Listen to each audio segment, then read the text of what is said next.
स्वागत है आप सभी का हमारे एजुकेशनल प्लेटफॉर्म शिक्षा नोट्स में।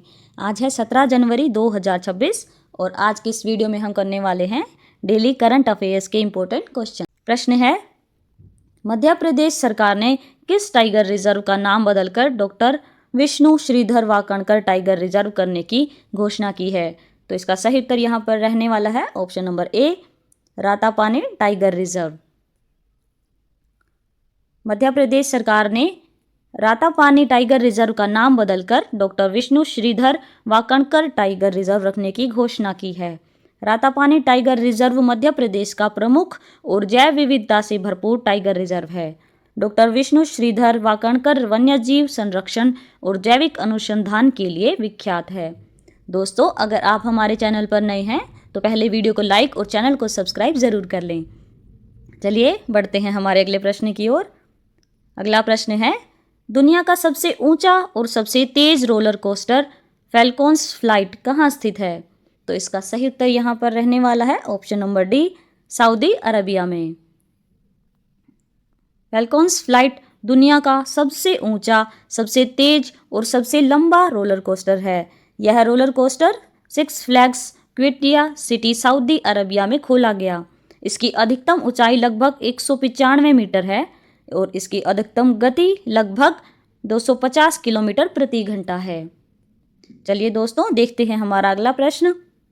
प्रश्न है, हाल ही में निधन होने वाले कर्नाटक के तीसरे अमीर शरीयत कौन थे? तो इसका सही उत्तर यहाँ पर रहने वाला है ऑप्शन नंबर सी, मौलाना सगीर अहमद खान रशादी। मौलाना सगीर अहमद खान रशादी का हाल ही में निधन हो गया। वे कर्नाटक के तीसरे अमीर शरीयत थे। वे दारुल उलूम सबीलुरशाद के प्रमुख और अध्यक्ष भी थे। मौलाना रशादी को इस्लामिक शिक्षा, सामाजिक सुधार और धार्मिक मार्गदर्शन के लिए जाना जाता था। चलिए बढ़ते हैं अगले प्रश्न की ओर। दोस्तों, अगला प्रश्न है, हाल ही में ITBP यानी इंडो तिब्बतन बॉर्डर पुलिस के नए महानिदेशक यानी DG के रूप में किसे नियुक्त किया गया है? तो इसका सही उत्तर है option number B, Shatrujeet Singh Kapoor को। शत्रुजीत सिंह कपूर को हाल ही में इंडो तिब्बतियन बॉर्डर पुलिस यानी ITBP का नया महानिदेशक नियुक्त किया गया है। वे हरियाणा कैडर के वरिष्ठ IPS अधिकारी हैं। यह नियुक्ति appointments committee of the cabinet यानी ACC द्वारा स्वीकृत की गई। इससे पहले ITBP के DG प्रवीण कुमार 1993 बैच के IPS अधिकारी थे और 1 अक्टूबर 2025 से ITBP के DG थे। चलिए देखते हैं अगला प्रश्न। भारत वर्तमान में विश्व में मछली उत्पादन में किस स्थान पर है?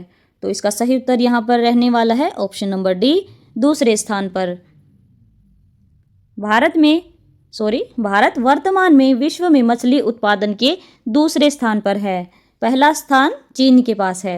भारत का वैश्विक मछली उत्पादन में लगभग 8% योगदान है।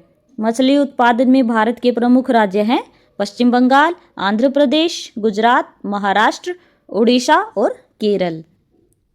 हमारा अगला प्रश्न है, हाल ही में किस देश ने जनवरी 2026 में संयुक्त राष्ट्र की 7 एजेंसियों और अन्य अंतर्राष्ट्रीय संगठनों से बाहर निकलने की घोषणा की है? तो इसका सही उत्तर यहाँ रहने वाला है ऑप्शन नंबर ए, हमारा इजराइल। जनवरी 2026 में इजराइल ने घोषणा की कि वह संयुक्त राष्ट्र की 7 एजेंसियों और अन्य अंतर्राष्ट्रीय संगठनों से बाहर निकल रहा है। इजराइल ने विशेष रूप से मानवाधिकार और राजनीति एजेंसियों में अपनी भागीदारी रोकने का निर्णय लिया।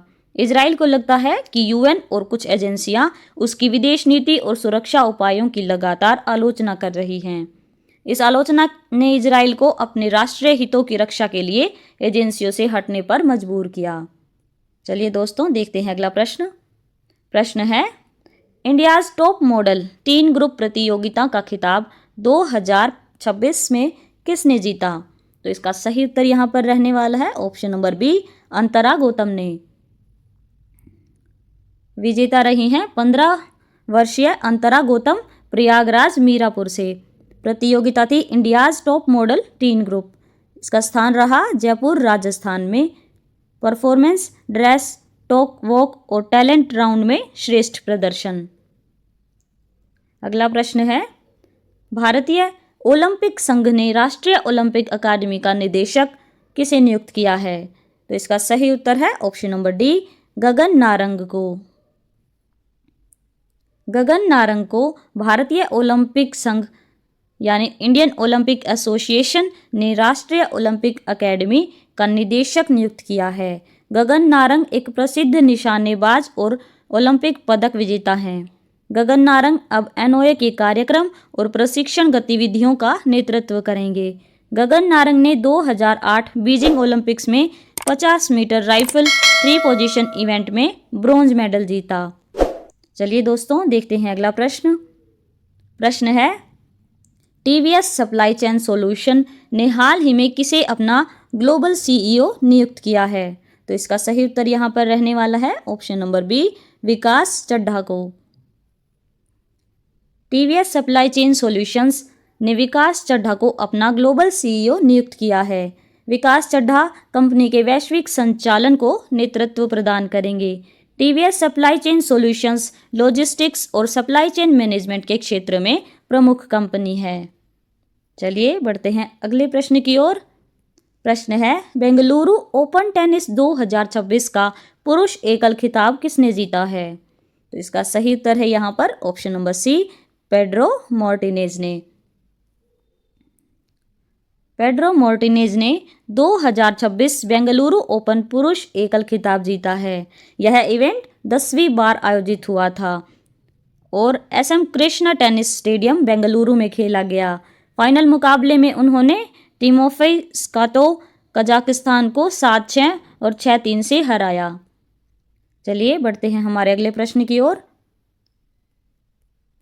भारतीय सेना ने लॉजिस्टिक्स प्रबंधन को आधुनिक बनाने के लिए कौन सा प्लेटफॉर्म लॉन्च किया है? तो इसका सही उत्तर यहाँ पर रहने वाला है हमारा ऑप्शन नंबर ए, डाइम। भारतीय सेना ने डिपोट इंटीग्रेशन मैनेजमेंट एडिशन यानी डाइम प्लेटफॉर्म लॉन्च किया। डाइम का उद्देश्य लॉजिस्टिक्स प्रबंधन को आधुनिक, तेज और उत्तरदायी बनाना है। प्लेटफॉर्म डिपो और यूनिट्स से आर्मी हेडक्वार्टर्स तक डेटा को एकीकृत करता है। डाइम के माध्यम से real time visibility, paper work में कमी और प्रेडिक्टिव एनालिटिक्स जैसी सुविधाएं मिलती हैं। तो दोस्तों, वीडियो के लास्ट में हैं 2 क्वेश्चंस आपके लिए, जिसका आंसर जो है वो आपको कमेंट बॉक्स में देना है।